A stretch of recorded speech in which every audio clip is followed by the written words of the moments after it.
Aloha, ahi ahi e na haumana, me ohana. I want to say good evening to everyone, and I just randomly decided I wanted to do a short video post for all of those of you out there in our ohana who maybe it's been a long time since you danced hula, or maybe you've always wanted to dance hula but you're ashamed or you're worried about people judging you or what to expect. And so I created this video to maybe ease your comfort a little bit and help you to have an idea as to what you'll be like, kind of what you can expect when you show up to a traditional halal hula class at Nahale Cultural Arts Center. So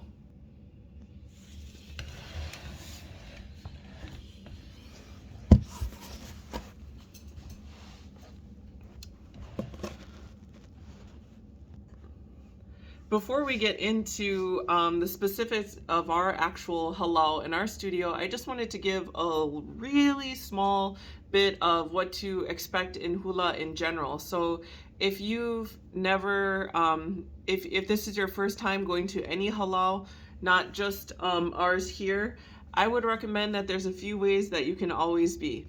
A couple of do's and don'ts. Typically, if you go into halal, when you come in the entryway, you're going to take off your shoes or your slippers. So just know that that's very polite. It's considered rude. We don't dance in our shoes unless at least in our halal, if you have like foot problems or something like that, or if you need that support for whatever reason. I know some people have like actual medical reasons that they have to have that support on their feet, then that's okay. But I personally believe that you are going to take away, strongly believe that you're going to take away from that earth connection if there's something separating your feet to the ground. So also it's considered entirely rude anywhere in Hawaii to wear shoes in someone's house, especially also in a halal, and at a lot of schools too. You take your shoes off, your shoes and slippers off. So that first and foremost. Next, second thing too that's really important to know, that in hula school, that generally people are very welcoming and warm. So even when you come to our halal, you're going to get greeted with aloha and smiles. That's just part of Hawaiian culture. It's part of living aloha, but also it's part of being in halal, is that you look to that as your hula ohana. So you have your hula brothers, your hula sisters. These are people that will support you, who will be there for you, who you will be dancing with and sharing that energy with. So it's a really special bond. And so you might notice that friendliness and warmth. I know COVID has changed things a little bit, so like I'm not sure how your halal will approach things, but generally prior to COVID, it was always kiss on the cheek, that kind of thing, a hello, aloha, and then that goes into the people who've then been there before you. So in hula schools, humility is a big thing. So when you show up at hula school and you're new, it's not in good taste to bring yourself into the front row.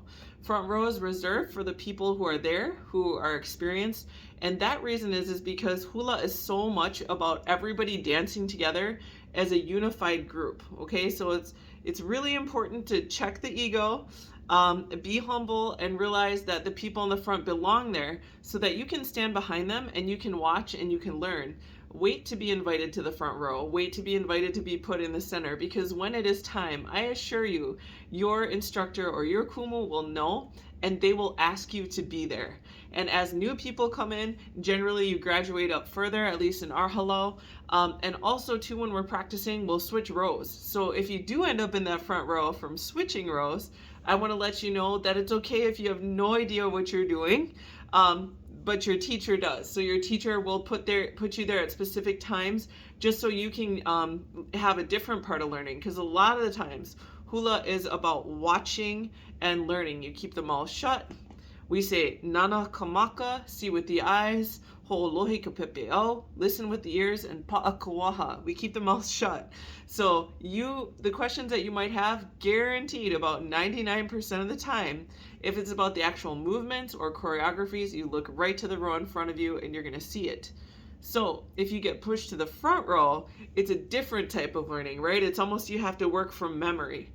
And so just trust in your kumu, trust in your teacher or your instructor, trust in the alaka'i or like the lead dancer or the chosen dancer for that emulates what the kumu believes to be, you know, that like a fine example not only of their dancing, the way they physically execute it, but their actions and the way that they treat others and the way that they take in responsibility. When you come into our hula school, some halal don't allow you to drink water, don't allow you to do any of that. I'm all about bringing your own water. I'm all about bringing your own water in a reusable container because we strongly believe in protecting our papa kahunua, our Mother Earth. And so that means staying away from plastics as much as possible. Bring your reusable stuff. Oh, and also a pa'u skirt. So if you are new to hula, you might not have a pa'u skirt, but at some point, someone in your halau will probably either make one for you, or you can go the less traditional route and you can purchase them online. So if you don't have a pa'u for now, that's okay. If you're a beginner, just come, know that you'll be embraced, know that it's a place for you to be humble. It's a place for you to trust, to be kind. It's a place where talking less says so much more about your ability to dance hula in a way that is pono or righteous and good. Let me see what else. Oh, if you have questions, again, back to pa'akawaha, you want to make sure that you're not really like talking out of line. Don't raise your hand like in the middle of the class and ask a question. Questions are appropriate when the teacher asks you if you have any. If you don't have any, that's great. But again, just wait until the teacher says, does anyone have questions?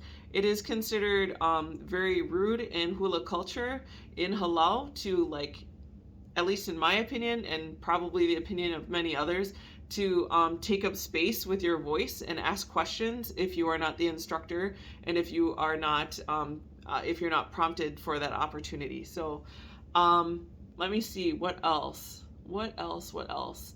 Oh, again, going back to humility, just know that hula, don't come into class thinking that you should be good and that it's important that you're good.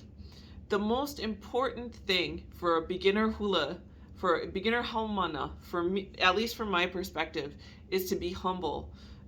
Don't come in being shame. We've all been there. We've all taken our first step in hula, our first walk into the halau. So, you know, it doesn't matter your age, whether you're 4 or 80, you know, when you come in, it's like you're a newborn and there's nothing expected of you except being respectful and being humble. So don't come in feeling like you have to have like, that you have to be a good dancer, that you have to know something. But what I would recommend, there's a really, really amazing essay called "So You Want to Study Hula?" ? And it's by Amy Ku'ule Aloha Stillman. Amy Stillman. I highly recommend that you Google search her essay. It's beautiful. I think it's a very concise intro for those of you, whether you're Kanaka, whether you're Hawaiian or not. If you want to tread well, tread pono in any halau, I highly recommend reading that. Let me see, what else? I think that's pretty much it for now. I want to invite all of you, if you are, like I said, brand new or have never been to halau or had learned 1 ounce or 1 single step of hula in your life, it's okay. It's okay. And for many of you, once you begin your path, it will likely be a path of a lifetime. If hula is part of your spirit, it will stay with you. and it will be part of you always. So thank you so much. Mahalo nui everyone for joining. Please feel free to register for our first in-person halal hula classes on Mondays and Wednesdays starting in July. Make sure to check out our Nahale page right here. Just scroll down for details on registration. And ahui ho'aku no, we'll see you later. Malama pono kokino. Take good righteous care of your body, your mind, and your heart, and your spirit. And aloha.